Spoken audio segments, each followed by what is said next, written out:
자, 오늘은 드디어 하늘에 있는 것의 모형 성막 마지막 시간입니다.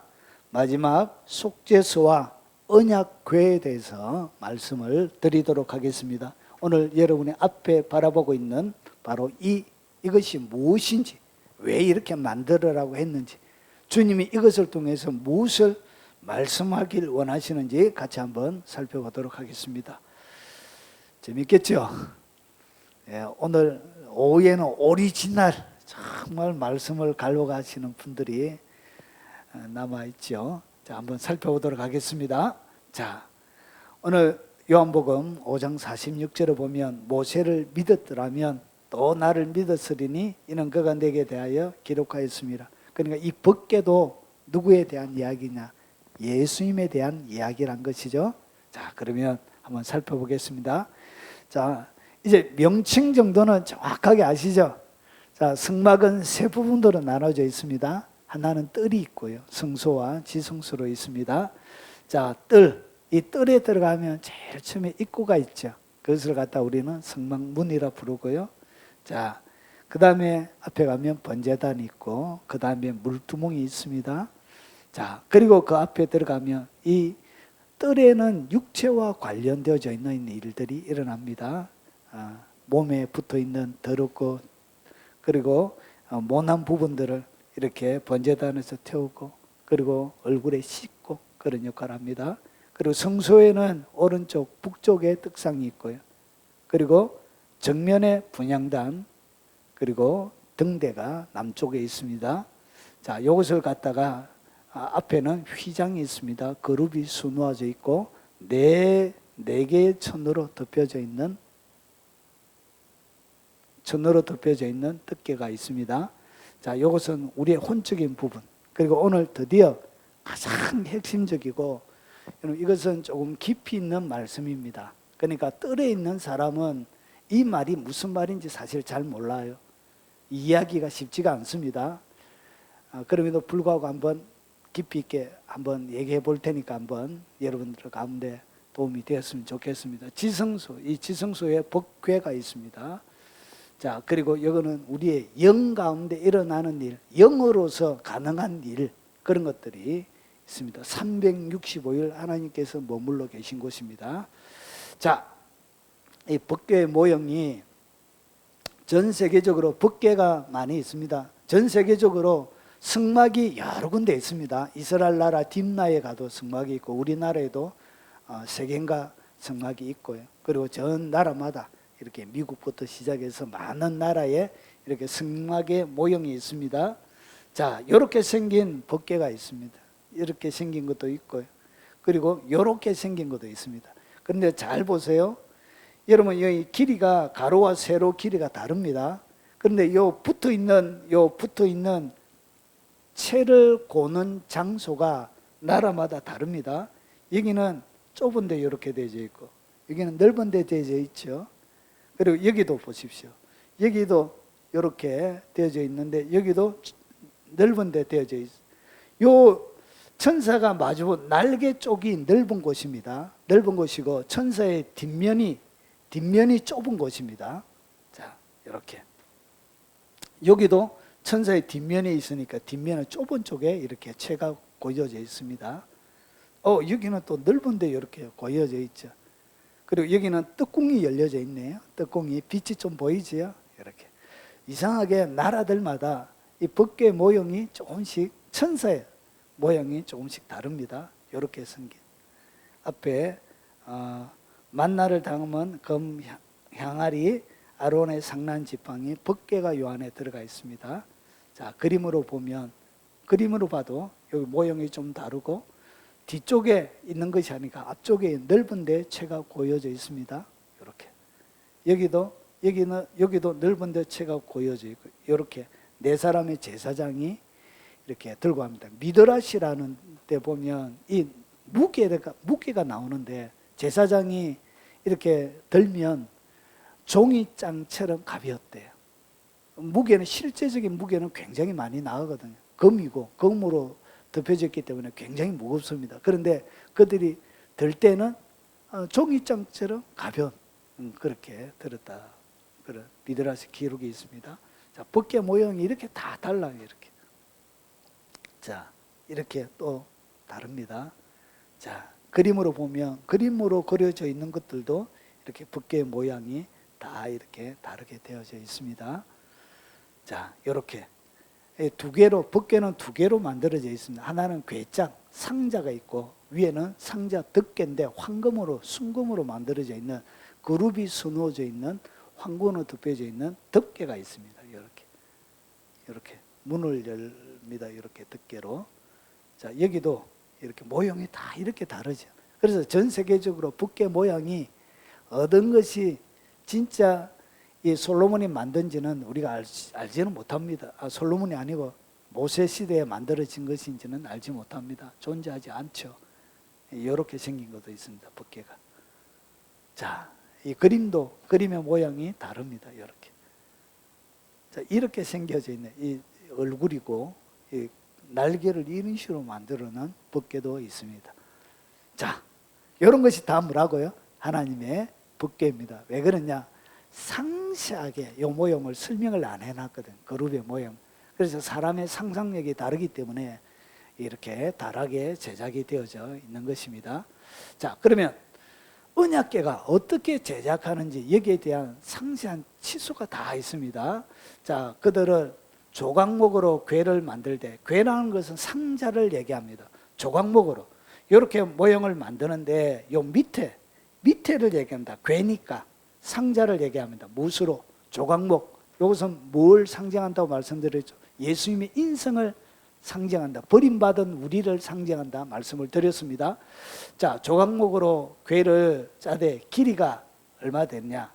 자, 요렇게 제가 다른 법궤를 가져왔습니다. 길이가 어떻게 되냐? 요 넓은 길이가 2규빗 반, 그러니까 2.5 규빗 정도 되는 거예요. 2.5 규빗이 112.5cm 정도 됩니다. 그러니까 1m 12 정도 되어지는 그런 궤짝을 만드는 거예요. 그리고 요 길이, 너비, 요 좁은 부분을 얘기합니다. 이것은 1.5 규빗이에요. 1.5 규빗이니까 67.5 이렇게 되어지고, 이렇게 직사각형으로 이렇게 만들고, 높이는 한 규빗 반 1.5예요. 그러니까 한쪽 면의 길이와 똑같은 거예요. 이렇게 궤짝을 만드는 거예요. 1.5 규빗. 자, 그리고 너는 순금으로 그것을 사되, 그러니까 전체 안에를 못으로 사는 거예요. 금으로 다 덮여져 있는 거예요.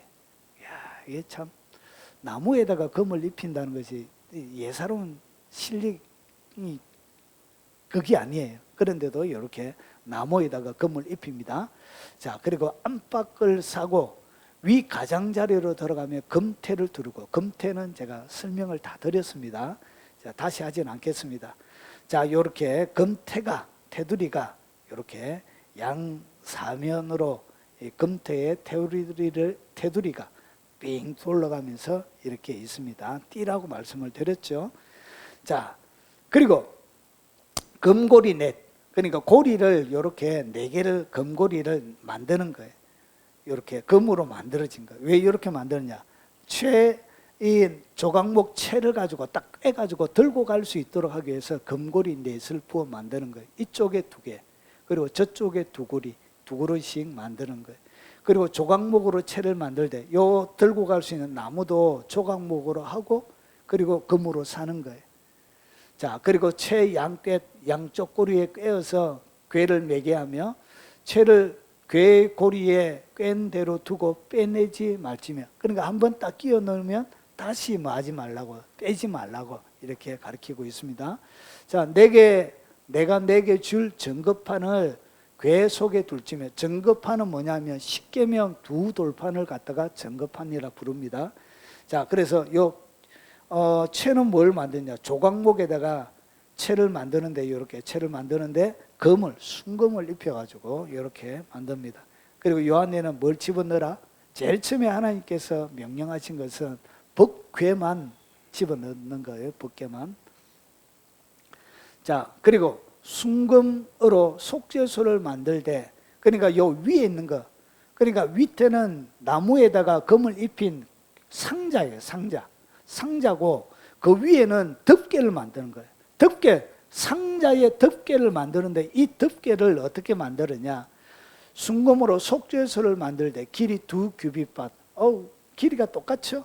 예, 길이가 똑같아요. 왜 똑같으냐? 상자의 덮개이기 때문에 요 가로와 세로의 길이가 이렇게 2.5규빗 그리고 1.5규빗에서 덮개이기 때문에 그렇게 딱 들어가는 거예요. 그래서 너비는 1규빗 반이 되고, 자, 금으로 그룹들을 속죄소 위 두 끝에서 쳐서 만들 때, 그러니까 요 금을 어떻게 만드냐? 주물로 해서 부어서 만드는 게 아니고 금 덩어리를 갖다가 쳐가지고 서서히 앞으로 나오면서 이렇게 천사의 그룹 천사의 두 모습을 보게 이렇게 만드는 거예요. 한 그룹은 이 끝에, 또 한 그룹은 저 끝에, 곧 속죄소 두 끝에 속죄소와 한 덩어리로 연결할지면, 그러니까 요 위에다가 금 덩어리, 금으로 되어 있는 덮개에다가 두 그룹 천사가 마주 보면서 있는데 있고, 요걸 연결해서 만들라는 거예요. 각각 만들지 말고 한 덩어리로. 그리고 나서 연결해서 만드는데 요 위에를 갖다가 뭐라 그러냐 보십시오. 그룹들은 그 날개를 높이 펴서 그 날개로 속죄소를 덮으며, 그러니까 그룹의 날개로 속죄소 위를 덮으라는 거예요. 덮으며 그 얼굴을 서로 대하여 속죄소를 향하게 하고, 얼굴을 서로 속죄소 위에다, 요 위를 얘기합니다. 자, 속죄소를 궤 위에 얹고, 이 속죄소 요 위에 전체 덩어리 덮개를 갖다가 뭐라 부른다고요? 이 덮개를 갖다가 속죄소라 부르는 거예요. 속죄소를 궤 위에, 요 나무 상자, 금으로 입힌 나무 상자 위에 얹고, 내가 내게 줄 증거판을 속에 집어넣고, 자, 거기서 내가 너와 만나고. 그러니까 주님이 어디에서 만난다? 속죄소 위에서, 덮개 위에서, 하나님의 법이 안에, 궤짝 안에 들어가 있는 그 안에 뭐가 속죄소 덮개가 덮여지는데 그 위에서 주님이 만난다는 것이에요. 속죄소 위, 곧 전거궤 위에 있는 두 그룹 사이에서 내가 이스라엘 자손을 위하여 내게 명령할 모든 일을 내게 이르리라. 그러니까 주님이 말씀하시는데 어디에서 말씀하시냐? 속죄소 위에 말씀하신다는 것이. 그래서 이 천사가 서로 마주보고 있는 여 위에 장소를 갖다가 뭐라 부른다고요? 그걸 속죄소라 부르는 거예요. 이게 속죄소예요. 덮개가 속죄소예요. 자, 그리고 밑에 요 하나님의 증거, 이 십계명을 갖다가 하나님을 증거하는 증거라고 그래요. 그래서 이 증거판을 갖다가 안에 들어가 있다 해서 증거궤라고 그런 거예요. 증거 두 돌판이 들어가 있는 상자를 갖다가 증거궤 이렇게 부르는 거예요. 자, 이렇게 하나님의 법궤를 만들으라고 얘기한 거예요. 자, 그러면 이것이 무엇을 설명하고 있는지 이제 한번 어원부터 한번 살펴보도록 하겠습니다. 하나님의 돌, 십계명 두 돌판이 이 안에 들어가게 됩니다. 자, 언약궤를 통하여 보여주는 예수 그리스도의 모형은 무엇인가? 자, 그러면 속죄소의 어원이 어떻게 되는지, 이 어원이 굉장히 재미있습니다. 이 어원이 아주 독특한 단어로 되어져 있습니다. 자, 성경은 모든 것이 모형이라 그랬죠. 그런데 이것이 뭐와 연결이 되어 있냐면 노아의 방주와 연결이 되어 있습니다. 자, 한번 보겠습니다. 자, 이 카포레트는 뭐냐면 3720에서 유래한 단어예요. 그러니까 뚜껑이에요, 뚜껑. 그러니까 언약궤에 덮는 뚜껑이란 것이, 속죄소가 뭐라고요? 뚜껑이라는 뚜껑. 자, 뚜껑으로만 사용되어져요. 벌써 언약궤의 뚜껑으로만 여기 사용되어져요. 다른 데 써요, 안 써요? 안 씁니다. 언약궤의 뚜껑으로 이 단어를 씁니다. 속죄소, 속죄의 장소, 시은자라고, 그 은혜를 베푸는 자리라고 이렇게 씁니다. 쓰는데 원래 이것은 잘못된 거예요. 잘못된 거예요. 여러분, 하나님의 무엇을 설명할 때 뭔가 갖다 붙이다가 본래의 뜻에 많이 이렇게 진리들이 빠져나갈 경우들이 많이 있습니다. 자, 그리고 요 3720은 뭐냐? 잘 보세요. 특히 역청으로 덮다를 갖다가 뭐라 그런다고요? 카파르, 카포레트, 카파르라 그래요. 그러니까 이 속죄소를 갖다가 무엇으로 덮었다고요? 역청으로 덮는 것을 갖다가 뭐라 그런다고요? 요 단어를 쓰는 거예요. 야, 이 역청이 도대체 그러면 어디에서 나와요? 자, 그래서 이 단어 정리를 조금 하고 넘어가면, 이 카포레타는 것은 뭐냐면 뚜껑이죠. 뚜껑이니까 뭐 하는 거예요? 덮어두는 거예요. 덮어두는 거. 덮다, 깨끗이 하다. 그러니까 안에는 더럽고 엉망진창인데도 덮어놓으면, 우리가 눈 오면은 밑에 엉망이라도 덮이는 것처럼 그런 의미란 것이 속죄하다, 화해하다, 역청으로 덮다, 그런 뜻을 가지고 있습니다. 자, 그래서 이 시언자라는 우리가 자주 쓰는데 이것은 성경에 없는 단어예요. 시언자가 성경에 있어요, 없어요? 없습니다. 원래 뜻에는 시언자, 은혜를 베푸는 자리라는 뜻이 아니에요. 뭐 하는 거예요? 덮는다는 의미를 가지고 있습니다. 덮어주는 그런 의미예요. 그래서 은혜를 베푸는 자리, 이것은 저 멀리 해석적인, 좀 더 멀리 유추적인 그런 뜻이란 것이. 그런데 이것이 무엇으로 되어 있냐? KJV에 킹 제임스 성경에 요 단어를 뭐라고 했냐? 멀시 해가지고 은혜를 베푸는 자리라고 이렇게 번역을 해놓은 거예요. 그러고 나서 영어의 많은 번역본들이 뭐 RSV부터 시작해서 많은 번역본들이 바로 이 킹 제임스 버전을 인용해가지고 그렇게 번역을 해놓은 거예요. 그러니까 원래 이거 없는 단어예요. 시온자라는 단어 자체가 만들어진 단어예요. 원래 없애버린 게 나아요. 왜 그러냐? 원래 하나님의 뜻이 남아있는 게 좋아요. 그래서 무엇으로 불러야 된다고요? 속죄소라고 부르는 것이 정확한 성경적인 의미입니다. 됐죠? 자, 그래서 이 속죄소, 자, 정거궤, 이 정거궤, 이것은 어원이 뭔지 한번 보겠습니다. 증거하는 것이에요. 그러니까 이것은 뭐냐면 무엇을 보여주는 증거물이라는 것이에요. 무슨 사건이 일어나고 난 다음에 그 사건을 증명하기 위하여 보여주는 증거물이라는 것이죠. 그래서 정은 증거라는 거예요. 이것은 5707에서 온 단어인데 이것은 뭐냐? 추상적으로 정언하는 거예요. 정언. 목격자예요. 목격자 정언 증거예요. 그래 요 자체가 뭐냐? 하나님이 살아계시고 하나님이 주셨다는 것을 이 물건 자체가 뭐 하고 있다고요? 증거하고 있는 거예요. 하나님이 하신 모든 일들을 이것이 증거를 하고 있는 거예요. 그런 뜻을 가지고 있습니다. 그래서 증거궤, 상자, 관을 얘기합니다. 자, 그래서 보십시오. 이렇게 이 증거라는 것은 결국은 이 둘판은 하나님이 살아계시다는 것은 하나님이 말씀하신 법이 무엇인지를 보여주는 증거물이라는 것이 증거물, 그런 뜻을 가지고 있습니다. 그래서 이 아론의 상만 지팡이 그리고 만나다는 금 항아리도 하나님을 증거하는 증거물이라는 것이죠. 이걸 보면서 누가 있다? 하나님이 계시다는 것을 증거하는 거예요. 자, 출애굽기 31장 18절에 여호와께서 시내산 위에서 모세에게 이르시기를 마치실 때 증거판 둘을 모세에게 주시니 이는 돌판이요 그리고 하나님이 친히 쓰신 것이요. 그래서 이 돌판을 딱 바라보면 하나님이 친히 썼다는 그 하나님의 계심을 증거해 주고 있는 거예요. 그래서 우리가 증거판, 증거궤 이렇게 부르는 것입니다. 자, 그러면 이 증거궤의 다른 이름이 뭐냐? 이름은 증거궤라고 사용되어지는 것이 아니라 신구약 성경 전체, 신약에는 증거궤라는 말보다는 언약궤라고 이렇게 더 많이 쓰고 있습니다. 신약은 대부분이 언약궤로 이렇게 쓰고 있습니다.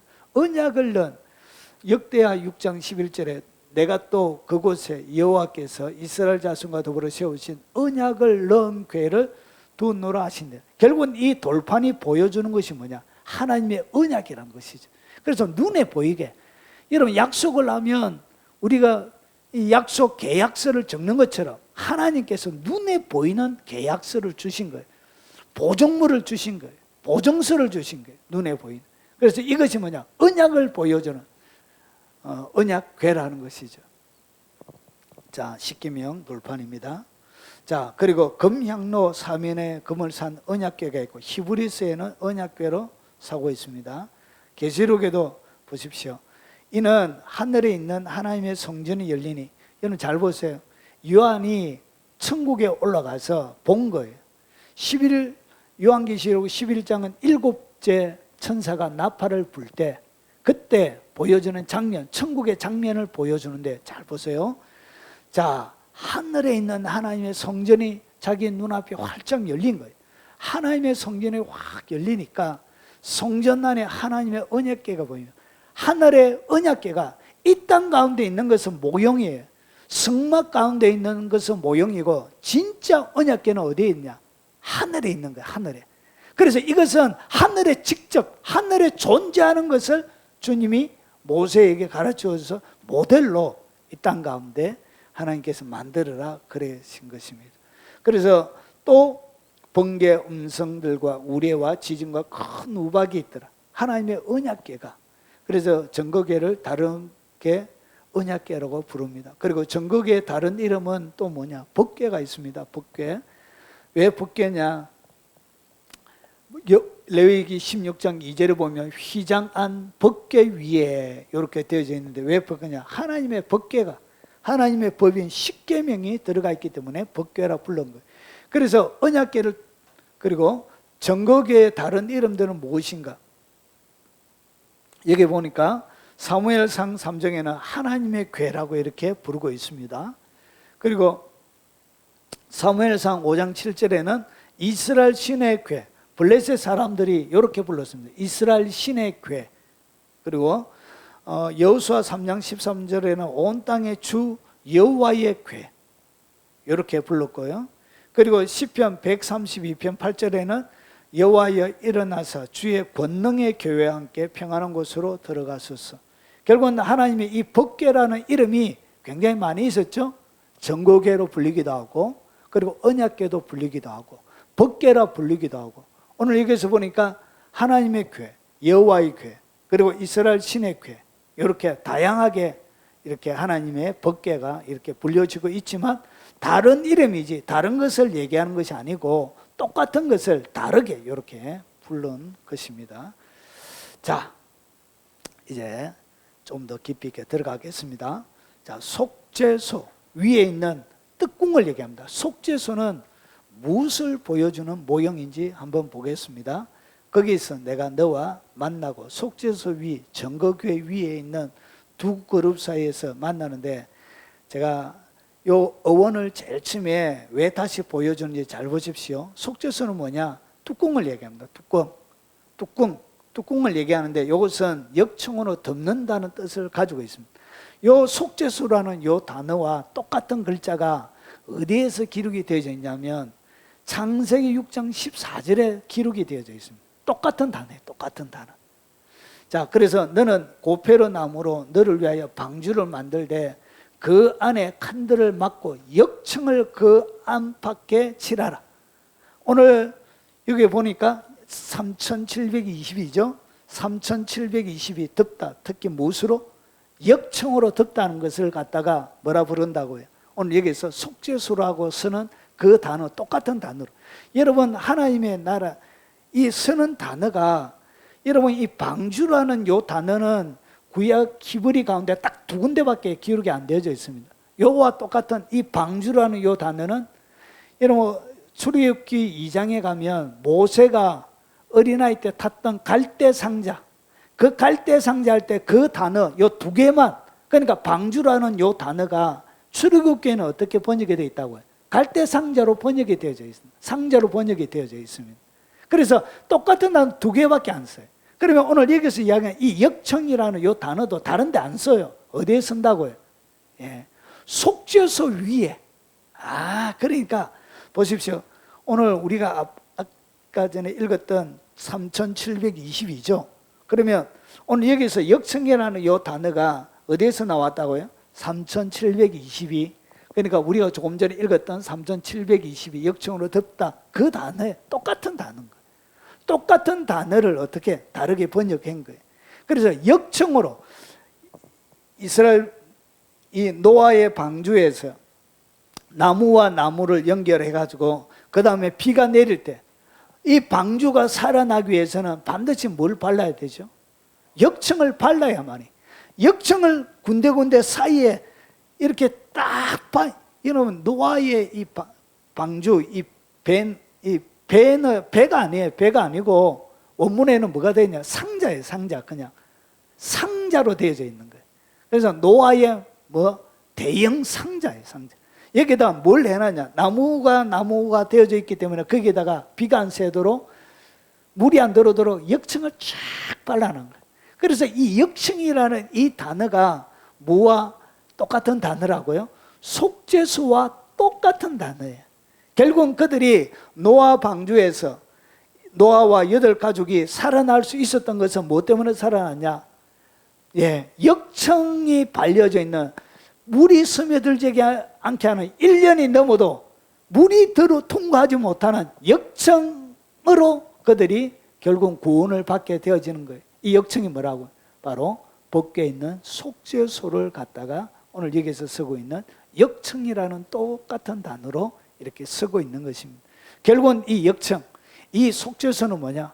물에 빠져서 인류에게 구원과 소망이 없는 노아의 8가족과 같은 절박한 상황들 가운데 오직 죽음만이 그들의 눈앞에 있는데 무엇을 칠해? 역청이 칠해져 있는 그 나무를 통해서 그들이 구원을 받을 것을, 무엇을 통하여? 역청을 통하여 구원을 받을 것을 이렇게 보여주고 있는 거예요. 이 역청이 뭐냐? 오늘 성막 가운데 쓰고 있는 그 속죄수가 똑같은 단어가 뭐냐? 그게 바로 역청이란 거예요. 3722. 그 단어로 본래 의미는 덮다는 뜻이에요. 이 코페로라는 역청이라는 이 단어도 원래는 덮은 거예요. 사이사이를 뭐 한 거예요? 나무와 나무 사이를 이렇게 덮어둔 거예요. 그런 의미를 가지고 있는 것입니다.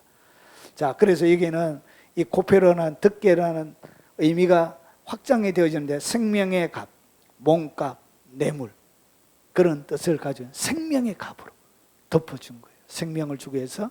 그래서 이 노아의 8가족, 그리고 이것을 갖다가 어떻게 덮여져서 그들이 구원받는지를 이 바울이 설명을 합니다. 보십시오. 이 예수를 하나님이 그의 피로서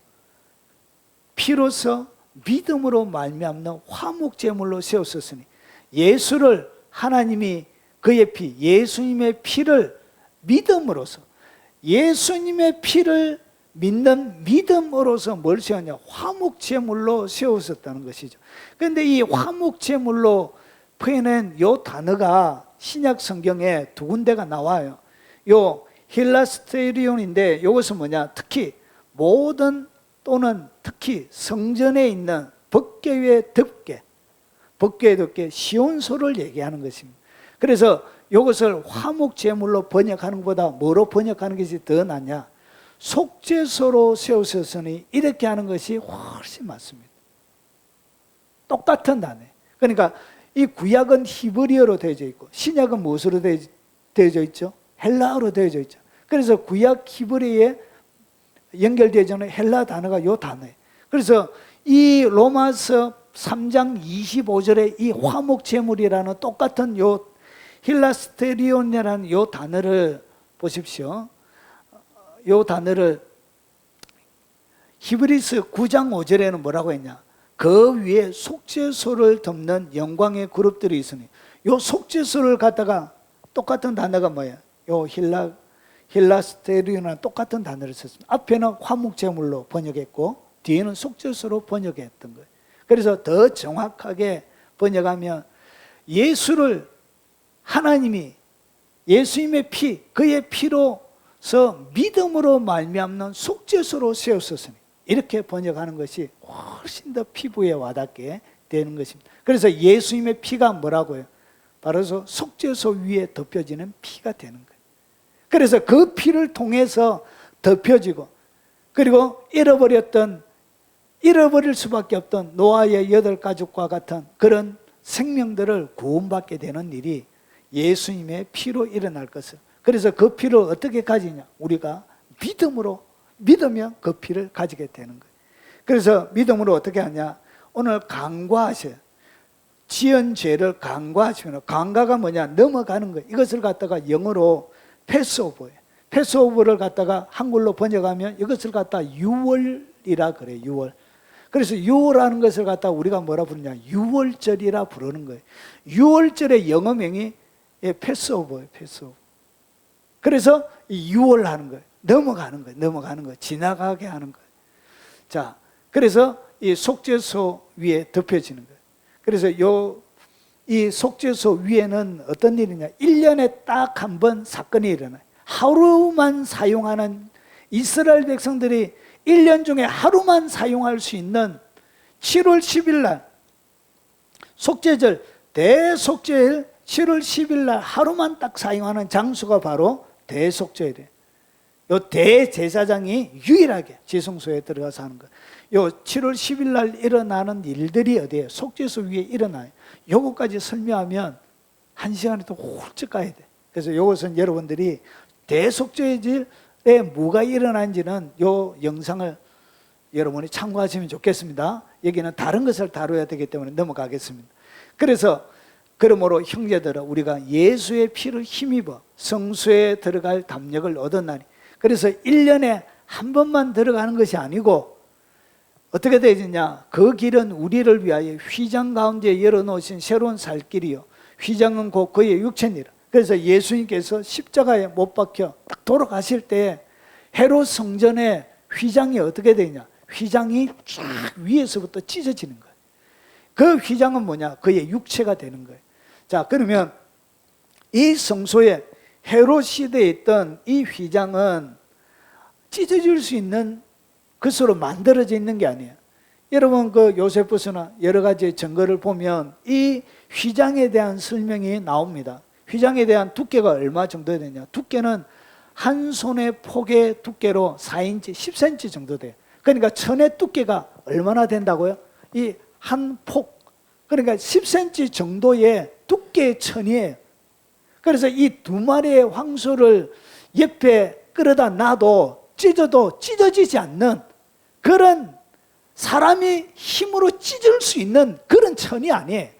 10cm, 여러분 조그마한 실들이 어떻게 엉켜져 가지고 300명의 제사장들이 이것을 만드는데, 이렇게 조그마한 실들이 막 엉켜가지고 10cm 두께의 이 천을 만드는데 길이가 얼마나 되냐, 72번의 주름이 있고 50개의 이 금구리에 이렇게 걸려져 있습니다. 이 50개는 뭘 의미하냐면 예수님의 이름이 성경에 50가지가 나와요.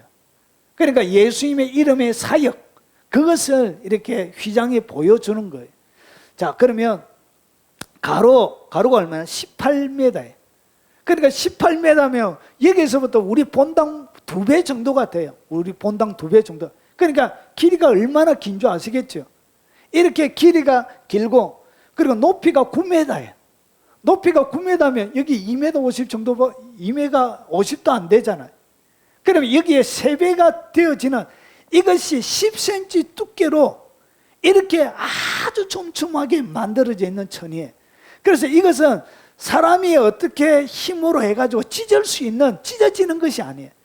그런데 이것이 예수님이 십자가에 못 박일 때 초자연적으로 위에서부터 아래까지 쫙 찢어지게.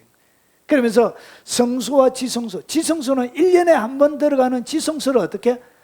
날마다 이제 365일 동안 볼 수 있도록 지성소의 길이 열려진 거예요. 그래서 예수님의 피를 통해서 우리는 1년에 대제사장이 들어가는 그 장소를 이제 날마다 들어갈 수 있는 특권을 바로 예수 그리스도의 피로 얻게 되어진 거예요. 그것을 누리게 되어진 것이죠. 자, 그래서 율법이 육신으로 말미암아 연약하여 할 수 없는 그것을, 그러니까 왜 우리가 율법을 못 지키느냐, 율법이 육신으로 말미암아 연약한 거예요. 우리의 육신이 율법을 지키기가 너무나 연약한 거예요. 그래서 그것을 하나님이 차마 보시다 못해서 어떻게 하셨냐, 그것을 하나님은 하시는데 곧 죄로 말미암아 자기 아들을 죄 있는 육신의 모양으로 보내어 육신의 죄를 정하사 우리와 똑같은 죄 있는 육신의 모양으로 보낸 거예요. 그는 죄 자체로 보낸 게 아니에요. 그냥 인간의 죄를 짓는 육신의 모양만 가지고 오신 거예요. 육체. 그리고 나서 육신의 죄를 정하사 육신을 따르지 않고 영을 따라 행하는 우리에게 율법의 모든 요구가 이루어지게 하려 합니다. 그래서 이 지성소, 지성소 법궤 위에 7번의 피가 뿌려지는데 속죄소 요 위에다가 7월 10일 날 대속죄일 날 7번의 피가 딱 뿌려지는데 위에와 요 아래, 그런데 여기에는 법궤, 하나님의 법궤 안에는 뭐가 있냐? 십계명이 딱 들어가 있는 거예요. 그래서 십계명 위에, 여러분 율법은 우리가 다 지켜야만이 의인이 됩니다. 하나님의 율법을 지킨 자를 갖다가 의인이라 부르는 거예요. 그런데 이 법궤 위에 뭐가 뿌려지죠? 피가 뿌려지는 거예요. 피가 뿌려짐으로 여러분 율법을 범했던, 율법을 지키지 못해서 범했던, 그리고 이것을 갖다 율법이 요구하는 율법의 요구라 그래. 율법의 요구가 뭐냐? 지켜라. 그래서 율법의 모든 요구를 그분의 십자가 육신의 죄를 딱 정해서 예수님께서 죽으심으로 모든 율법을 다 지키게 된 거예요. 그래서 7번의 피뿌림을 통하여 율법을 어긴 모든 율법 위에다가 피가 뿌려지는 거예요. 그래서 뭐가 해결이 되어진다? 율법의 요구가 해결이 되어지는 거예요. 그래서 죄가 이스라엘 백성들의 1년에 모든 지었던 죄가 용서가 되어지는 거예요. 이것은 뭐냐? 이것이 땅에 이 일을 하면 이 일이 어디에 일어나느냐? 하늘에서 일어나는 거예요. 하늘에. 진짜 법궤는 어디에 있다고요? 하늘에. 언약궤가 하늘에, 진짜는 언약궤는 하늘에 있습니다. 하늘에. 그래서 그 언약궤 하늘에 올라가면 어떤 일이 벌어지냐? 시간이 없어져요. 시간이. 우리는 과거, 현재, 미래가 있지만 하나님에게는 모든 것들이 항상 현재예요. 그래서 영원이라 부르는 거예요. 그래서 우리에게는, 우리가 지었던 죄는 예수님에게는 미래이지만, 미래에 우리가 잘못한 것이지만, 주님은 처음과 예수님은 처음이요 나중이라, 알파와 오메가라. 그러니까 처음과 마지막을 같이 보는 거예요. 그러니까 내가 살아가는 일생, 태어나면서부터 죽는 것을 주님은 어떻게 보고 있다? 동시에 보고 계신 거예요. 그래서 우리에게는 과거, 현재, 미래의 죄지만 하나님의 입장, 천국에서는 이렇게 할 때마다 무슨 일이 벌어지냐? 동시 사건이 되어지는 거예요. 예수님의 십자가 사건, 2000년, 1500년 전에 이스라엘 백성들이 행하는 이 사건은 하나님의 눈에서는 동시 사건이 되는 거예요. 동시 사건. 이것이 무슨 개념인지 이해가 되시죠? 예. 그래서 예수 그리스도의 피를 바라보면서 그들의 죄를 하나님이 용서해 주게 되는 거예요. 이렇게 일어나는 것입니다. 그래서 보십시오. 이제 예수님께서 부활 성천하고 난 다음에 여러분에게 독특한 일이 일어납니다. 뭐가 일어나냐? 그러므로 우리에게 큰 대제사장이 계시니 성천하신 이 곧 하나님의 아들 예수시라. 그러니까 예수님이 어떻게 소개하냐? 성천하신 거예요. 하나님의 보좌 어디에 있냐? 우편에 계신 거예요. 하나님의 보좌 우편에. 그래서 우리가 믿는 도리를 굳게 잡을지어다. 우리에게 있는 대제사장은 우리에게 연약함을 동전하지 못하실 리가 아니요 모든 일에 우리와 똑같이 시험을 받으신 이로되 죄는 없으시니라. 그래서 우리와 똑같이 죄를 당하셨던, 이 땅 가운데 사셨던 그분이 하나님 보좌 우편에 올라가신 거예요. 그러니까 대제사장이 진짜 지성소에 딱 들어가 계신 거예요. 여러분 7월 10일 날 대제사장이 7월 10일 날 이 지성소 안에 들어가 있으면, 안에 있으면 밖에는 어떤 일이 벌어지냐? 밖에는 여러분 죄사함이 일어납니다. 죄사함. 1년 동안 이스라엘 백성들이 지었던 모든 죄가 대제사장이 지성소 안에 들어가서 피를 뿌림으로 밖에는 죄사함이 일어나는 거예요. 죄사함만 일어나는 게 아니에요. 뭐가 일어나냐? 이런 문제들이 풀려나기 시작하는 것입니다. 질병들이 고침받기 시작하는 것입니다. 그리고 인간이 1년 동안 살아가면서 지었던 모든 여러 가지 얽히고 설켜져 있는, 여러분 7월 1일 날 나팔절이라 그럽니다. 나팔절을 딱 하면 이스라엘 백성들은 이 7월 1일이 원래 신년입니다. 자기 나라의 신년이에요. 1월 1일이에요. 1월 1일 딱 되어지면 9일 동안은 뭐하냐? 1년 동안 지었던, 사람들에게 지었던 모든 사람들에게 자기의 죄를 고백하러 다니면서 9일을 보내요. 9일. 그러고 나서 7월 10일 날 대속죄일인데 7월 10일은 어떻게 하냐? 하나님에게 인간이 지었던 죄를 자백하는 날입니다. 그러니까 9일 동안 사람에게 지었던 죄를 용서받지 못한 사람은 7월 10일 날 하나님께 지었던 죄를 용서받지 못하는 것이죠. 그래서 이렇게 하나님 사랑과 하나님 사이에 지었던 모든 죄를 다 화해를 다 하는 거예요. 그러니까 여러 가지 분란과 분쟁이 있어도 무는 넘지 않는다고요. 1년은 넘지 않게끔 하나님이 이렇게 세팅을 내놓으신 거예요. 그러고 나서 7월 10일 날 대제사장에 딱 피를 가지고 들어가면 밖에서는 뭐가 일어난다고요. 이미 9일 동안 사람에게 다 용서했기 때문에, 잘못을 빌었기 때문에 관계가 다 회복이 되어지고, 그리고 문제들이 해결이 되어지고, 그러고 나서 하나님께 용서받고 축제가 벌어지는 거예요. 그리고 나서 5일 뒤에부터 뭐가 있나? 장막절이 진행이 되는 거예요. 텐트 치고, 그리고 난 다음에 일주일 동안 축제를 즐기게 되는 거예요. 여기까지 이해가 되시죠? 그래서 7월 10일 날 대제사장이 지성소에 딱 들어가 있으면 밖에서는 어떤 일이 일어난다? 모든 문제와 죄들이 다 해결하게 되지는, 해결함을 받는 일이 일어나게 되는 거예요. 그와 똑같이 대제사장이 지금 하늘에 올라가 계신 거예요. 그러면 날마다 우리 가운데 뭐가 일어나냐? 날마다 7월 10일 대속죄일이 우리 삶들 가운데 일어나게 돼. 1년 동안 지었던 죄가 아니라 날마다 우리의 삶들 가운데는 대속죄일이 일어나게 되는 거예요.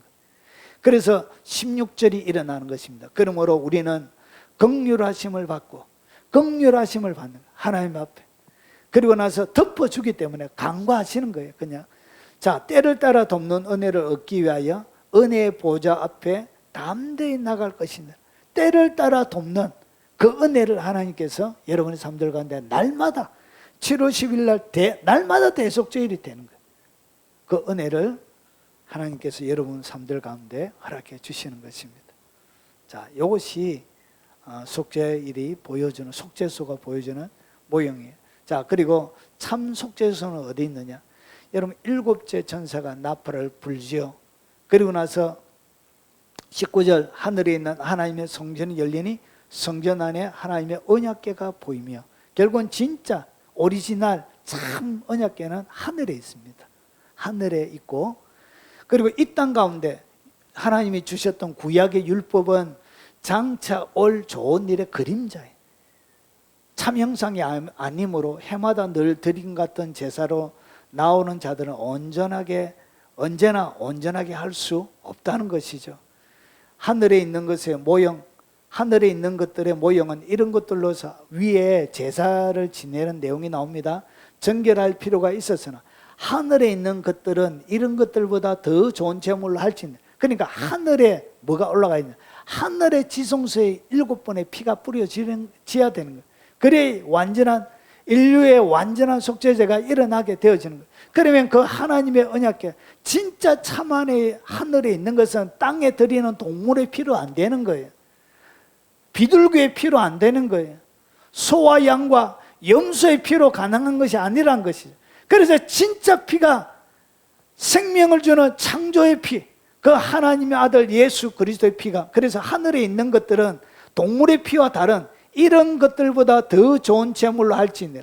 그리스도께서 참 것의 그림자인 손으로 만드는 성소에 들어가지 아니하시고, 그래서 사람이 모세가 만들었던, 솔로몬이 만들었던 그런 성소 말고 어디에 들어가냐? 참 성소에 들어가는 거예요. 바로 하늘에 들어가서 이제 우리를 위하여 하나님 앞에 나타나신 거예요.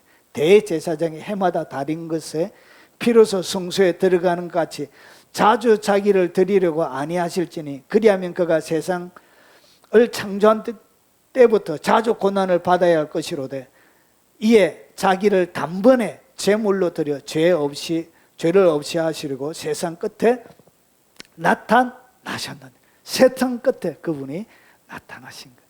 그래서 끝장을 내신 거예요. 진짜 하늘에 그분이 직접 들어가셔서 하늘의 성소에, 땅의 것이 아닌 동물의 피가 아닌 그분의 피로 하나님께서 해결을 하신 거예요. 그래서 히브리서 9장 보면 그리스도께서는 장차 좋은 일에 대제사장으로서 손으로 짓지 않은 것, 이 창조에 속하지 아니한, 창조에 속한 것이 아니에요. 땅에서 만든 것이 아니란 것이죠.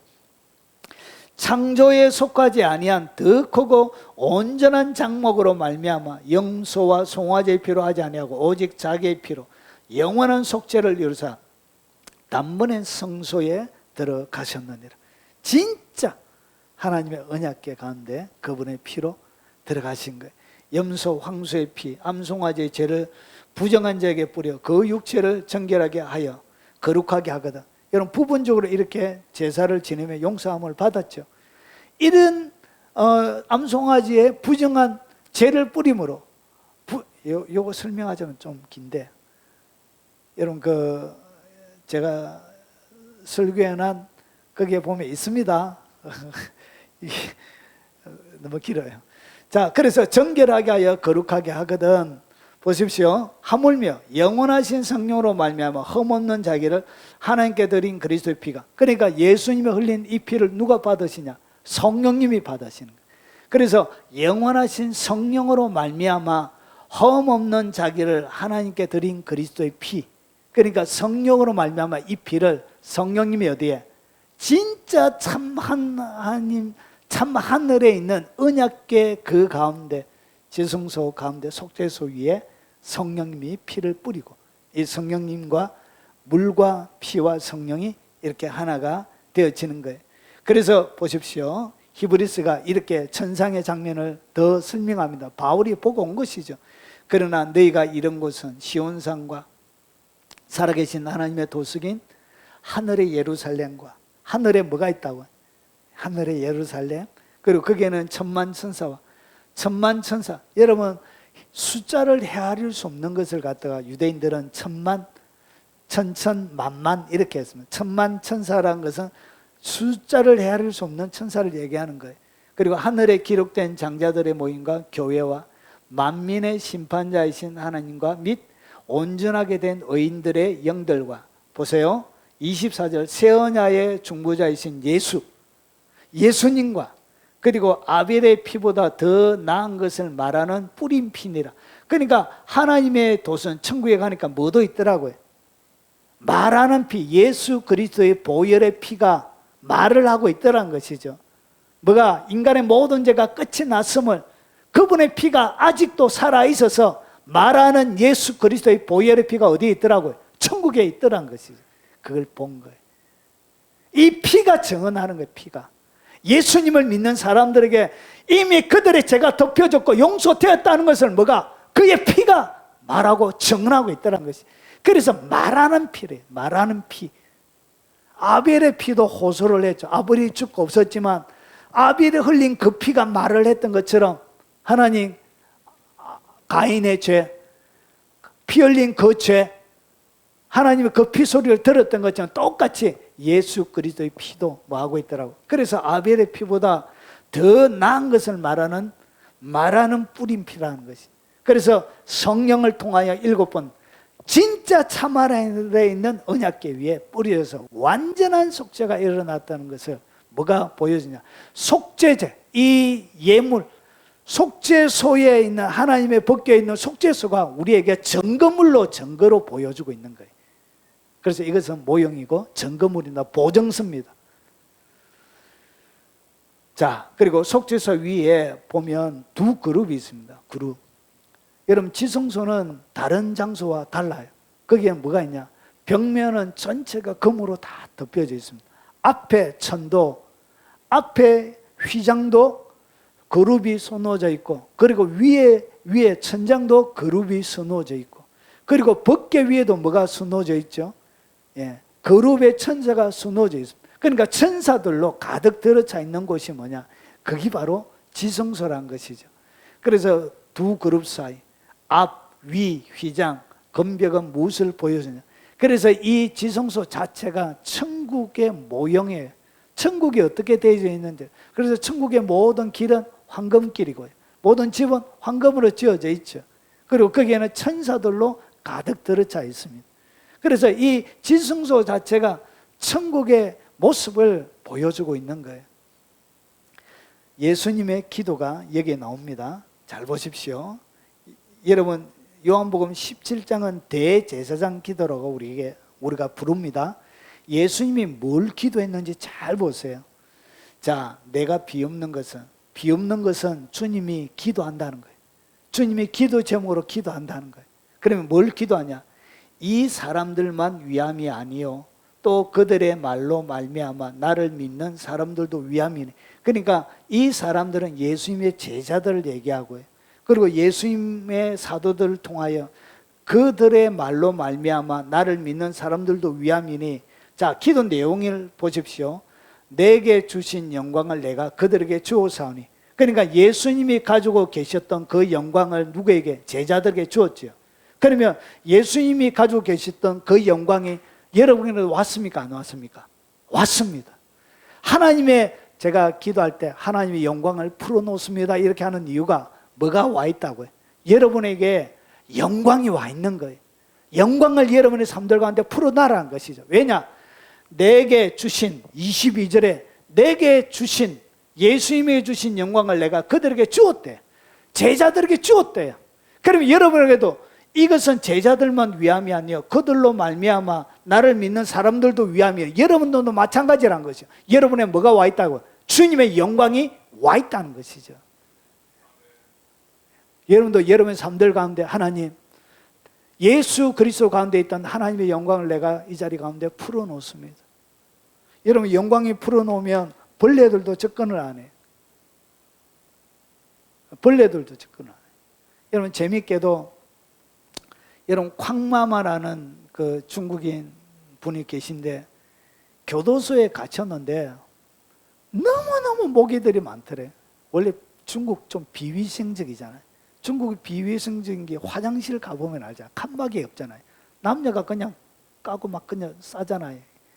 지금 말고, 지금은 좀 달라졌지만 불과 한 30년 전만 가도 화장실에 그냥 같이 써요. 이렇게 칸막이도 없어요. 이렇게 좀 이상한 문화죠.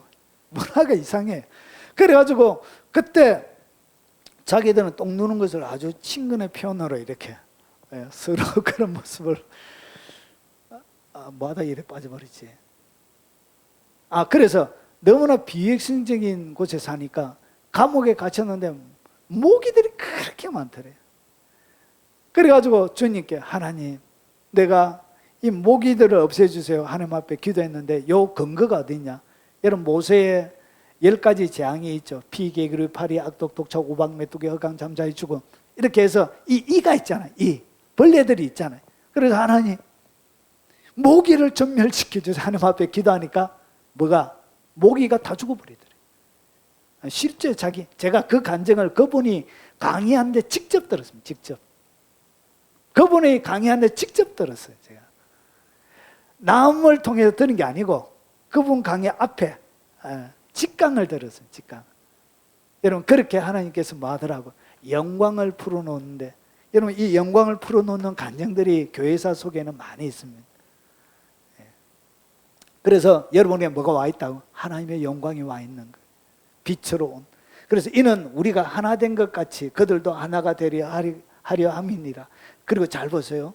내가 그들 안에 있고 아버지께서 내 안에 계시어 그들로 온전함을 이루어 하나가 되려 함은 아버지께서 나를 보내신 것 같이 나를 사랑하신 것 같이 나도 그들을 사랑하신 것을 누가 알죠? 세상으로 알게 하려 함이로다. 그러니까 이 일들은 세상이 알게 하기 위해서 주님이 기도해 놨다는 거예요. 그러니까 이 기도가 응답이 되어짐을 통하여 누가 안다고요? 세상이 아는 것. 그리고 나서 그 핵심적인 내용이 나옵니다. 아버지여, 내게 주신 자도 나 있는 곳에 나와 함께 있어 아버지께서 나를 창세전부터 나를 사랑하시고 내게 주신 나의 영광을 그들로 보게 하시기를 원하옵나이다.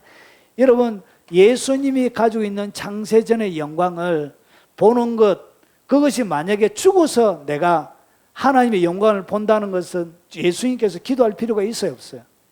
기도할 필요가 없는 거예요. 왜 그러냐? 그것은 천국에 가면 자연스럽게 보는 것이기 때문에 굳이 주님께서 시간을 내가지고 마지막 남아있는 대제사장의 기도를 하면서 이런 기도를 할 필요가 없다는 거예요. 왜 그러냐? 이것은 언제 이루어지는 것이냐? 이 땅에서 여러분이 경험하는 것이란 것이죠. 그리고 주님께서 계신 곳에, 나 있는 곳에 그들도 나와 함께해서 이거 언제 경험하는 것이라고? 이것은 주님 나라 가면 그냥 저절로 경험하는 거예요. 굳이 이런 것을 기도할 필요가 없다는 것이죠. 그러면 기도한 이유는 뭐 때문에 그러냐? 이 땅에서 여러분이 이것을 경험하는 거예요. 창세전에 가지고 계셨던 예수님의 나의 영광을 그들로 보게 하길 원합니다. 여러분이 이 땅 가운데 이것을 경험하면서 하나님이 살도록 뭐 해놨다고요? 기도해놨다고요. 그러면 창세전에 예수님께서 가지고 계셨던 그 하나님의 영광을 경험하는 영적인 단계가 어디냐? 지성소 안에 여러분이 머물러 있을 때, 지성소에 여러분이 하나님의 권능의 보좌 앞에 여러분이 영적인 단계 가운데 서 있을 때, 그때 뭘 경험한다고? 바로 이 예수님의 24절의 기도가 여러분 기도 가운데, 여러분 삶들 가운데 이루어지게 되는 거예요. 그래서 보십시오. 에베소서 2장 6절에 이렇게 얘기하는 거예요. 또 함께 일으키사 그리스도 예수 안에서 함께 하늘에 앉히신. 이것은 죽을 때 함께 앉히는 게 아니에요. 이 땅 가운데 여러분이 살아있을 때 경험하는 것이란 것이죠. 자, 그래서 이것이 지성소는 결국은 하늘의 축소판인데, 이 땅 가운데서도 여러분이 어떻게 천국을 경험하느냐, 바로 이 요한복음 17장 24절의 기도가 여러분 가운데 날마다 경험하면서 살아가는 것이 바로 지성소의 단계예요. 여러분, 이 지성소의 단계에 여러분이 들어가면 이사야 6장 1절부터 3절까지 보면 우시아 왕이 죽던 해 내가 본적 주께서 높이 들린 보좌에 앉으셨는데 그의 옷자락은 성전에 가득하고 서랍들이 모시고 섰는데 각기 6날개가 있어 그 둘로는 자기의 얼굴을 가리었고 둘로는 발을 가리었고 둘로는 날며 서로 불러 이르되 거룩하다 거룩하다 만군의 여호와여 그의 영광이 온 땅에 충만하다. 여러분, 이사야는 살아 있으면서 뭘 경험했죠? 천상의 경험을 그가 하게 된 거예요. 지금 존재하고 있는 하나님의 보좌와 그 옷자락, 천국의 영광을 서랍들이 날면서 하나님을 찬양하는 찬양한 소리를 이렇게 듣게 되어진 거예요. 그래서 천국에 일어나는 찬양 가사에 거룩하다 거룩하다 거룩하다 만군의 여호와여 그의 영광이 온 땅에 충만하다. 이렇게 천사들이 참, 이것은 살아있을 때 경험. 이런 영적인 깊은 단계를 경험하는 것이 뭐라고 해요? 그게 바로 지성소 가운데 일어나는 일을 경험하는 거예요. 제가 무슨 얘기를 하고 있는지 아시겠습니까? 예, 잘 따라오십시오. 마태복음 17장에도 똑같이 이것을 경험한 사람이 있습니다. 여수의 후에 베드로, 야고보, 요한, 그의 형제 요한을 데리고 따로 높은 산에 올라가셨더니 그들 앞에 변형돼서 얼굴이 해같이 빛나며 옷이 빛과 같이 휘어졌고 그때 모세와 엘리야가 예수와 더불어 말한 것을 그들에게 보이니, 그러니까 변화산에 올라갔는데 예수님이 갑자기 바뀌신 거예요. 모습이 빨리 하는 자가 희귀할 수 없을 만큼 휘황찬란한 모습으로 바뀌어진 거예요. 이것이 뭐냐? 창세전에 아버지께서 아들에게 주신 영광을 이 땅 가운데서 베드로, 야고보, 요한이 경험한 거예요. 얼마나 황홀했던지 여기에 초막셋을 짓겠습니다. 그러면서 머물러 있기를 원했던 거예요. 그래서 이런 하나님의 깊이 있는 것들을 경험하는 것이 어디에? 지성소 안에서 일어나는 일을 경험하는 것이. 여러분, 사도행전 7장 55절 56절에 보면 스데반이 성령이 충만해 하늘을 우러러 주목하여 하나님의 영광과 미 예수께서 하나님 우편에 서신 것을 보시고 하늘이 활짝 열려버린 거예요. 돌에 맞아 스데반이 죽고 있는데 하늘이 확 열려버린 거예요. 하나님의 아들 예수가 하나님 보좌 우편에 딱 서신 것이 눈에 보여진 거예요. 창세전에 가지고 있던 그 영광을 스데반이 보기 시작하는 거예요. 그 기도가 응답된 거예요. 말하되 보라 하늘이 열리고 인자가 하나님 우편에 서신 것을 보노라 한다. 그러니까 성질이 나가지고 사람들은 더 때려가지고 결국 스데반을 죽이는 거지. 그래서 이것은 예수님이 기도해 놓은 것입니다. 여러분이 어떤 영역에 들어오길 원하냐? 예수님이 기도해 놓은 영역 가운데 이 땅 가운데 살아가면서도 창세전에 예수 그리스도께서 주셨던 그 하늘의 영광을 경험하면서 살아가는 그런 하나님의 사람이 되길 위해서 주님께서 2000년 전에 미리 기도해 놓으신 거예요. 그 기도가 여러분 삶들 가운데 응답되는 그런 사람들이 되시길 바랍니다. 그리고 요한에게 똑같이 일어난 거예요. 요한계시록에 내가 보니 하늘에 열린 문이 있는데 이리로 올라오라. 내가 성령에 감동되어 보라 하늘에 하늘의 보좌가 베풀었고 그 보좌 위에 앉으신 이가 있는데 예수 창세전에 가지고 계셨던 그 예수님의 영광을 요한이 올라가서 직접 보는 거예요. 여러분, 이런 세대, 요한의 세대, 요한의 특징을 가지고 있는 이런 세대를 하나님은 일으키기를 원하시는 거예요. 그래서 지성소를 열어준 예수 그리스도를 통하여 휘장이 없어짐으로 지성소가 열림을 통하여 실제적으로 여러분에게 주시길 원하시는 주님의 단계가 지성소에 살아가는 하나님의 사람을 세우길 원하는, 이것이 주님의 최종적인 목적임을 요한복음 17장 24절의 기도를 통해서 우리에게 설명해 주고 있는 거예요. 그리고 마지막입니다. 바울도 고린도후서 12장 2절 4절에 보니까 내가 그리스도 안에 있는 한 사람을 아노니 그는 14년 전에 셋째 하늘에 이끌려간 자라. 셋째 하늘로 이끌려가서 뭘 봤다고? 창세전에 예수 그리스도께 주어주신 하나님의 영광을 그가 본 거예요. 예수 그리스도의 영광을 그가 보게 된 거예요. 이것이 뭐냐? 예수님의 기도가 응답이 되는 거예요. 요한복음 17장 24절의 응답이에요. 이렇게 여러분의 삶들 가운데도 천국의 방문이 많아지길 원합니다. 그리고 자주 일어나길 바랍니다. 여러분 영적인 수준이 이 땅 가운데 날마다 물두멍에서 세수하는 단계 말고요, 이 땅 가운데 떡상에서 성소 안에서 빛을 발하고 기도하고 떡을 먹는 이런 단계 말고 직접 주님의 깊은 음성을 듣고 내 눈으로 직접 천국을 경험하고 하나님을 보잘 뵙고 하나님과 대면하여 기도하는 그런 깊은 영역에 하나님의 사람들이 되시길 바랍니다. 이것이 주님이 원래 의도하셨던 지성소를 열은 원래 하나님의 이유란 것이죠. 자, 금양로 금사면에 언약궤를 만나를 담았습니다. 자, 언약궤 안에 만나를 담은 금 항아리는 무엇을 설명하고 있는지 한번 보겠습니다. 금 항아리. 자, 이 만나입니다. 궤 안에 두 돌판 외에 아무것도 없으니, 이것이 처음에 앞에 이 다 벗개만 안에 들어가고 두 개는 밖에 이렇게 나나라고 했는데 사람들이 그냥 이동하다 보니까 흐를까봐 이렇게 안에 집어넣어 놨습니다. 그러다가 이것들이 솔로몬 때 오니까 이것이 분실이 되어졌는가 봐요. 없어졌어요. 그래서 보십시오. 궤 안에는 두 돌판 외에 아무것도 없으니 이것은 이스라엘 자손이 애굽 땅에서 나온 후 여호와께서 저희와 언약을 세우실 때 모세가 헤롯에서 그 안에 넣은 것이라.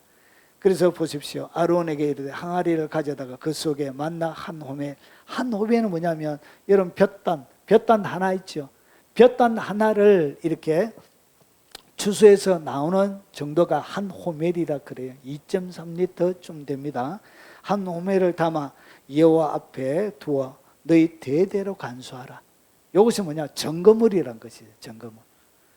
자, 너를 낮추시며 너를 줄이게 하시며 또 너도 알지 못하면 내 조상들도 알지 못하던 만나를 내게 먹이신 것은 사람이 뜨거운 사는 것이 아니요 여호와 입에서 나오는 모든 말씀으로 사는 줄을 내가 알게 하려 함이니라. 결국은 이 만나는 하나님의 말씀을 상징하는 것입니다.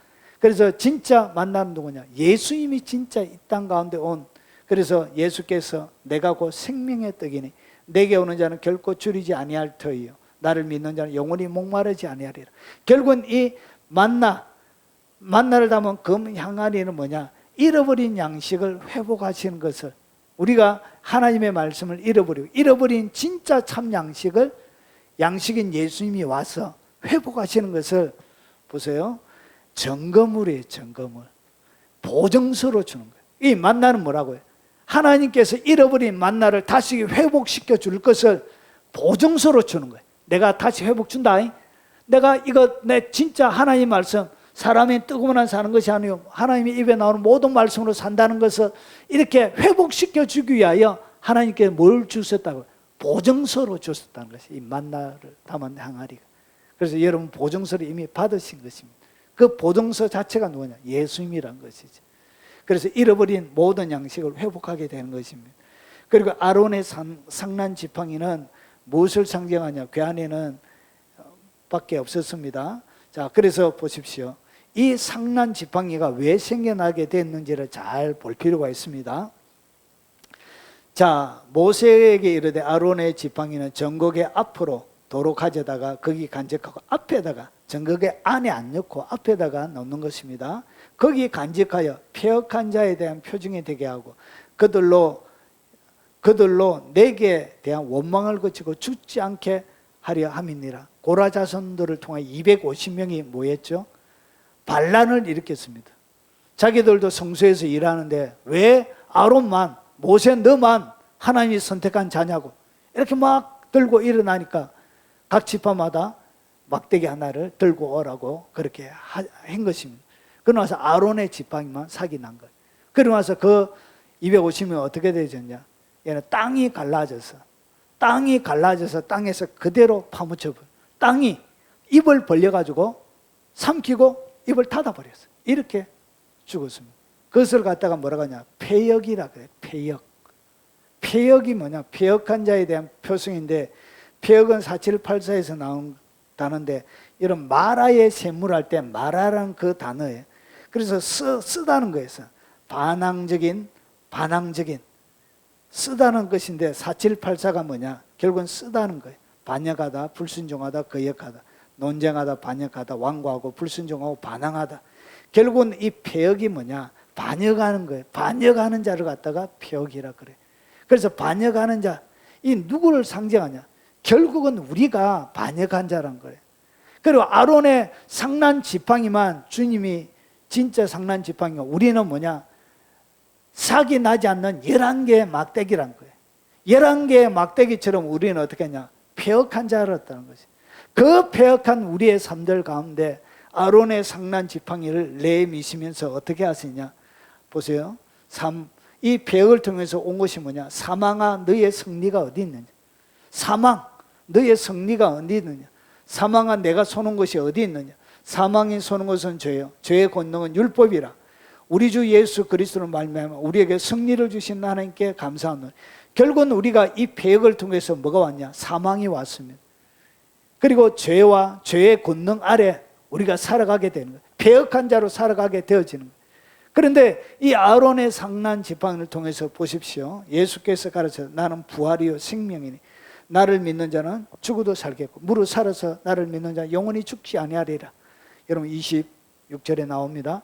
그래서 여기에서 보시면 이 아론의 상난 지팡이는 죽은 것과 같은 이 나무에 뭐가 나죠? 싹이 나죠. 싹이 나고 그리고 열매가 맺고 꽃이 피고 싹이 나고 열매가 맺고, 그래서 죽은 막대기가 이렇게 살아나는 것처럼 우리가 뭐 할 것이라. 죽어서 사망 가운데서 죄 가운데서 죄의 권능 가운데서 끝이 났는데 그게 싹이 난 것처럼 우리가 다시 봐. 그래서 죽으면 끝이 나잖아요. 죽어서 끝이, 죽었기 때문에 생명이 없기 때문에 살아날 수가 없는데, 이 상난 지팡이, 아론의 상난 지팡이가 싹이 났던 것처럼 우리가 뭐 할 것을, 부활할 것을, 다시 살아날 것을 이렇게 이 아론의 상난 지팡이를 통해서 우리에게 보증서로 주는 거예요. 보증서. 이 보증서예요. 이 증거물이라는 것이죠. 그래서 반역으로 사망과 죄의 권세로부터 부활 승리할 것을 증거물로 보증서로 주님이 이 법궤 앞에 갖다 놓게 하신 것입니다. 그분이 바로 예수 그리스도죠. 자, 그리고 이 돌판은 뭐냐? 돌판은 보십시오. 여호와께서 모든 말씀을 산 위에 불 가운데 구름 가운데 흑암 가운데서 큰 음성으로 너희 총에 이르신 후에 더 말씀하지 아니하시고 그것을 두 돌판에 서서 내게 주셨는데, 그래서 이 돌판은 더 이상 하나님의 말씀하시지 않고 하나님의 모든 말씀을 요약하는 증거물로 우리에게 주신 거예요. 자, 그런데 이 증거물, 눈에 보이는 증거물이 아니라 말씀이 육신이 되어 우리 가운데 오신 거예요. 말씀 대신 하나님이 육신을 입고 우리 가운데 오셨는데 그분이 바로 예수 그리스도신 거예요. 그리고 이 모든 날 마지막에는 아들을 통하여 우리에게 말씀하셨으니 아들을 만유의 상속자로 세우시고 또 그들로 말미암아 모든 세계를 지으셨느니라. 이는 하나님의 영광의 간접이요 그 본체의 형상이라. 그의 능력으로 말씀으로 만물을 붙드시며 죄를 정결케 하는 일을 하시고 높은 곳에서 계신 지극히 크신 이의 우편에 앉으셨는, 이제 그분께서 직접 오셔서 이제 누구를 통하여, 예전에는 선지자를 통하여 말했지만 이제 그의 아들을 통하여 이제 말씀하실 것을 보여주는 거예요. 그래서 율법이나 선지자를 폐하러 온 줄로 생각하지 말라. 폐하러 온 것이 아니요 완전하게 하려 함이니라. 예수님께서 무너졌던, 이스라엘 백성들이 무너뜨렸던 모든 하나님의 말씀을, 무너진 하나님의 말씀을 회복시키고 완전하게 하실 것을 증거물로 보여주는 것입니다. 그것이 바로 법궤입니다. 그리고 그분의 피를 통하여 율법을 완성하실 것을 주님이 보여주는 증거물로 법궤 안에 이 언약궤 두 돌판이 들어가 있는 것입니다. 지금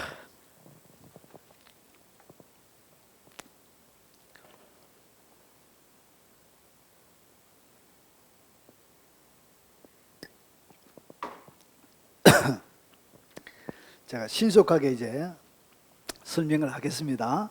신속하게 설명할 테니까 이것은 여러분 한 번 들어서 몰라요.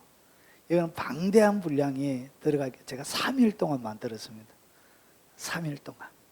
이 한 편의 설교를 3일 동안 만들었어요. 그래서 금방 한 편의 설교를 들어서 알 수 있는 게 아니에요. 여러분 반복적으로 많이 들으셔야 알 수 있는 거예요. 자, 성전 건축부터 언약궤, 이스라엘 나라 가운데 언약궤는 어떤 역할을 했느냐? 짤막짤막하게 넘어갑니다. 하나님은 자기의 백성들을 초자연적인 방법으로 광야를 인도하셨습니다. 항상 어디로? 법궤를 앞세우고 하나님의 구름이 어디에서 머물렀죠? 속죄소 위에 구름이 머물렀습니다. 속죄소 위에. 어디에서 주님이 말씀하셨죠? 속죄소 위에서. 어디에서 만났죠? 속죄소 위에서. 그래서 모든 것은 속죄소 위에서 이루어진 것입니다. 그래서 예수 그리스도를 통해서만 말씀하시는 거예요. 마지막 날에는. 그래서 초자연적인 방법으로 그들을 이끌어 가셨습니다. 구름이 성막 위에 떠오를 때 행진하는 길 앞으로 나아갔고 구름이 떠오르지 않을 때는 떠오르는 날까지 나아가지 아니하였으며 낮에는 여호와의 구름이 성막 위에 있고 밤에는 불이 그 구름 가운데 있음을 이스라엘의 온 족속이 그 모든 행진하는 길에서 그들의 눈으로 보았더라. 그러니까 눈으로 직접 볼 수 있도록 초자연적인 인도는 어디에서? 법궤에서다. 그래서 법궤의 신앙, 지성소의 신앙 가운데 들어가면 여러분이 많은 것이 눈으로 직접 보여지게 되는 거예요. 그들이 여호와의 산에 떠나 3일 길을 갈 때 여호와의 언약궤가 그 3일 길 앞서가며 그들의 쉴 곳을 찾았고, 그러니까 하나님께서 이스라엘 백성을 인도하실 때 법궤는 3일 길 앞에 가 있는 거예요. 한 200만에서 400만 정도 되어지니까 여러분 대전 전체 시민이 130만? 150만 됩니까? 예, 그 2배 정도 되는 사람들이 이동하니까 가까이 있으면 잘 안 보이죠. 그래서 3일 길 앞서서 가서 구름을 보고 이스라엘 백성들이 그렇게 따라갔습니다.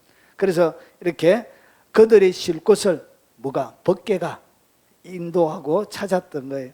내가 내 사자를 내 앞서 보내 길에서 보호하고 내가 너를 예비한 곳에 이르게 하리니, 하나님께서 법궤를 통해서 그들을 보호하고 인도하는 역할을 이렇게 한 것입니다. 그리고 언덕까지 넘쳐나던 요단강을 마른 땅같이 건너게 하는데 법궤가 하나님의 법궤가 딱 물에 딱 들어가고 가운데 서 있으니까 물이 쫙 홍해가 갈라지듯 이 법궤 앞에 서게 되어지는 거예요. 이렇게 이스라엘 백성들이 보세요. 이 모든 이스라엘은 그 마른 땅으로 물이 넘쳐나는, 곡식 거두는 시기에는 항상 언덕에 물이 넘쳐나는데 궤를 맨 자들이 요단에 이름에 궤를 맨 제사장들의 발이 물가에 잠기자 물이 딱 쓰게 되어지는 그런 기적들이 일어나게 되어지는 거예요.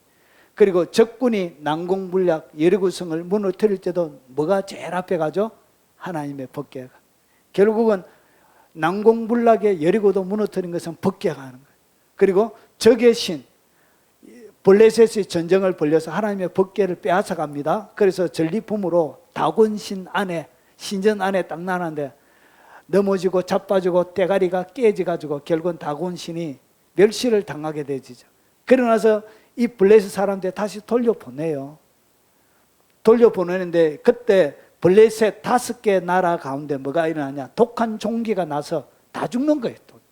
전염병이 막 돌아가죠. 결국은 하나님의 법궤 하나가 가니까 이 블레셋 5나라가, 블레셋 연합군 5 가장 중요한 그 5나라가 무너지게 되어지고 전염병이 도는 이런 일이 벌어진 거예요. 법궤 볼 자격이 없는 베세메스 사람들이 언약궤 안을 보다가 죽임을 당했습니다. 7만 50명이 죽게 되어져요. 여호와께를 들여다본 까닭 그들을 치사 5만 5만 70명을 죽이신지라. 히브리 원문에는 5만이 들어가 있습니다. 근데 어떤 데는 들어가 있고 어떤 데는 없기 때문에 갈로를 칠한 거예요. 그 번역본을 보면 공동번역은 70명이라 해놨고요. 표준 세번역은 5만 70명이라 해놨고요. 킹제임스 버전은 5만 70명이라 이렇게 다르게 번역을 해놓은 것입니다. 그래서 많이 죽은 거예요. 하나님의 법궤를, 법궤 자체가 하나님의 거룩과 능력을 이렇게 상징하는 것입니다. 언약궤를 손으로 붙잡았던 우사가 죽음을 당했습니다. 여러분, 원래 하나님의 법궤는 제사장들이 어깨로 매야 돼요. 그런데 우사가 새 수레를 만들어서 수레에다가 싣고 가다가 소가 뛰니까 법궤가 넘어질까 봐 법궤를 잡은 거. 그 자리에서 보니까 역대상에서 보면 이게 하나님이 몸을 찢어버렸어요. 이렇게 몸을 찢어가지고 우사가 죽게 되죠. 하나님의 법궤 자체가 그렇게 하나님의 권능을 가지고 있습니다. 언약궤를 모신 오벳 에돔의 집에 3개월 동안 모셨는데 대복이 돼요. 대박이 터지네. 대박이. 3개월 동안 잘 모셨는데 대박이 터지네. 법궤가. 자, 그리고 언약궤 다윗성으로 예루살렘으로 옮겨오고 솔로몬 성전에 안치가 되어졌고요. 그리고 언약궤는 유다가 바빌론에 멸망당하는 뒤로 사라졌습니다. 없어졌습니다. 지금 어디 있는지 몰라요. 이렇게 되어 있습니다.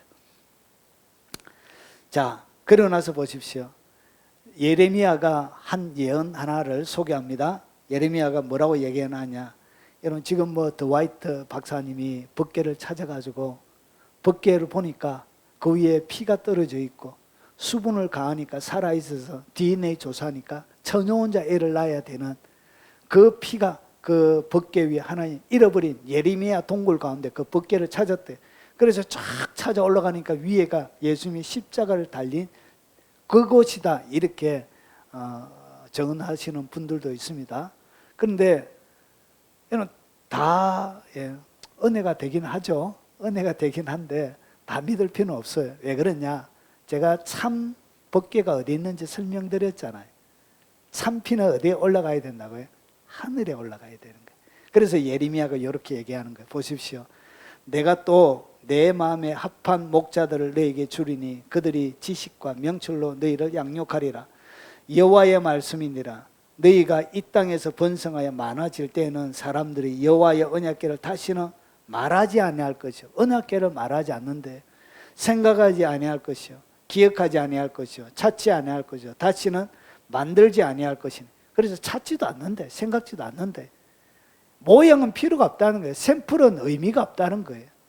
진짜가 이미 진짜 속에 이루어졌죠. 그래서 그때 예루살렘이 그들에게 여호와의 보좌라 일컬음이 되며 모든 백성이 그리로 모아리니 곧 여호와의 이름으로 말미암아 예루살렘이 모이고 다시는 그들의 악한 마음에 완악한 마음대로 그들이 행하지 아니할 것이며. 이것은 뭐냐? 예수님의 초림과 예수님의 재림이 여기에 다 들어가 있습니다. 요 17절은 예수님의 재림을 얘기합니다. 재림. 그리고 16절 가운데 요 15절은 예수님의 초림을 얘기합니다. 초림. 결국은 그것을 통해서 이제 더 이상의 하나님의 법궤는 뭐가 없다? 의미가 없다는 것이죠. 찾지도 않고 다시는 만들지도 않고 기억지도 않고 생각지도 않는 것입니다. 왜 그러냐? 참만을 진짜 언약궤 위에 피가 뿌려졌기 때문에 그런 것입니다. 자, 이제 마지막입니다. 언약궤가 있는 능력 있는 삶을 살아가는 것이죠. 그래서 주님이 요구하시고 원하셨던 진짜 삶은 요한복음 7장 24절이에요. 그게 지성소의 삶을 설명하는 거예요. 그래서 여러분의 삶들 가운데서 법궤가 있는 삶, 하나님의 임재의 법궤가 머물러 있는 삶. 그래서 이 일이 이제 어떻게 예수님 안에서 어떻게 나냐? 어두운 데 빛이 빛이라 말씀하셨던 그 하나님께서 예수 그리스도의 얼굴에 있는 하나님의 영광을 아는 빛을 어디에? 우리의 이제 마음에, 하나님이 여러분의 마음에 하나님의 빛을 쫙 비춰준 거예요. 법궤 가운데 비치던 그 찬란한 하나님의 빛이 어디에 머물러 있다고요? 이제 여러분의 마음에 비치는 거예요. 그래서 여러분의 마음이 너희는 여러분의 마음이 너희가 하나님의 성전인 것과 하나님의 성령이 너희 안에 거하시는 것을 알지 못한, 성령이 머물러 있어야 그것이 진정한 성전이 되는 거예요. 여러분의 마음에 하나님의 영이 머물러 있어야 그게 진정한 성전이 되는 거예요. 누구든지 하나님의 성전을 더럽히면 하나님이 그 사람을 멸하시리라. 하나님의 성전은 거룩하니 너희도 거룩하니라. 지성소는 거룩으로 채워져 있습니다. 여러분 진짜 거룩한 지성소의 영광을 이 땅 가운데 맛보기를 원하십니까? 왜 사람들이 지성소에 깊이 있는 영적인 체험을 못하느냐? 거룩하지 않아서 그래요. 거룩하지 않는 자는 제사장이 들어가면 그 자리에서 적사합니다. 적사예요. 그래서 안에 1년에 한 번밖에 제사장의 정결, 자기를 위한 송아지 제사를 드리지 않고는 사역을 할 수 없도록 이렇게 만들어져 있습니다. 우리는 우리 자신의 사형 선고를 받은 줄 알았으니 이는 우리로 자기를 의지하지 말고 오직 죽은 자를 다시 살리시는 하나님만 의지하게 하려 하심인. 지성소의 삶을 어떻게 사느냐? 첫 번째는 거룩이에요. 두 번째는 오직 하나님만을 의지하고 사는 그 삶이 지성소의 삶이 돼요. 그리고 마지막 구절입니다. 고린도전서 15장 31절. 형제들아, 내가 그리스도 예수 우리 주 안에서 가진 바 너희에 대한 나의 자랑을 두고 단언하노니 나는 날마다 죽노라. 십자가에서 자아가 온전히 죽은 사람, 십자가 안에서 자기가 날마다 죽어 있는 그 사람. 그래서 하나님의 성전에는 살은 예물을 갖다가 예물로 드리지 않습니다. 모든 예물은 죽은 상태로 하나님 앞에 드립니다. 그래서 하나님이 받으실 만한 상태는 죽은 상태가 되어져야 돼요. 죽어야만이, 여러분의 자아가 죽어야만이, 여러분이 죽어진 그 자아와 하나님의 자아가 충돌하면 영적인 폭발이, 스파크가 일어나요. 결국 여러분 죽어요. 이 스파크가 일어나지 않고 영적인 것이 전류로 이야기하면 플러스 마이너스의 전류가 통해야 되는데, 전류가 흐르는데 두 개의 살아있는 같은 자아가 딱 부딪히면 스파크가 딱 일어나게 되죠.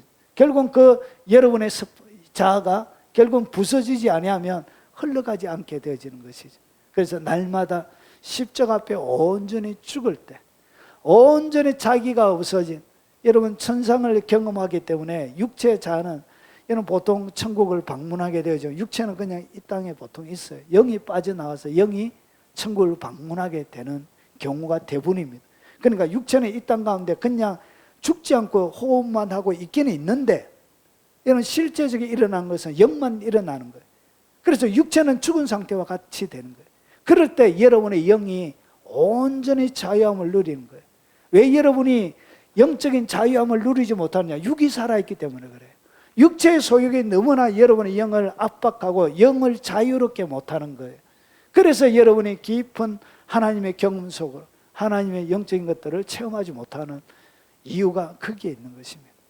그래서 더 많이 여러분 죽으십시오.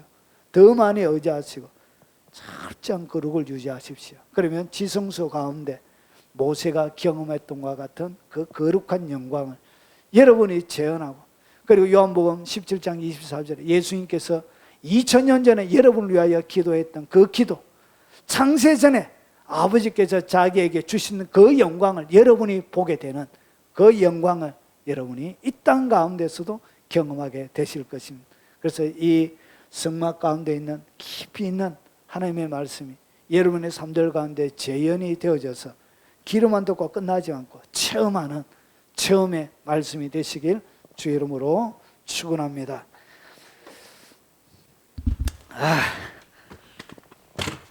아유 시원하다. 자, 드디어 제가 이제 성막을 마쳤습니다. 자, 다음 주부터는 이제 다른 말씀으로 같이 나누도록 하겠습니다. 자, 우리 오늘 불렀던 찬양 한 곡 하나님을 찬양하고 마치도록 하겠습니다.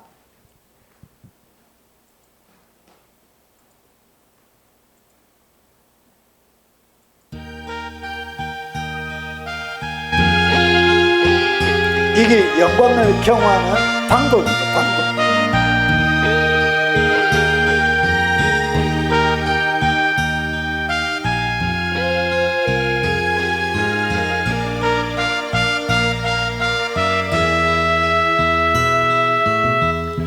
부서져야 하리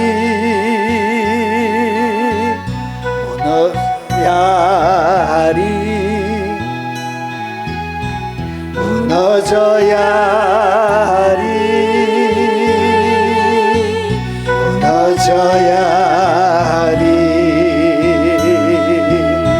깨져야 하리 더 많이 깨져야 하리 지켜야 하리 깨끗이 씻겨야 하리 다 버리고 다 고치고 겸손히 낮아져도 주 앞에서 정결타고 자랑치 못할 거예요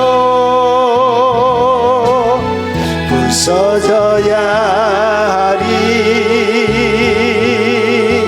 무너져야 하리 깨져야 하리 깨끗이 씻겨야 하리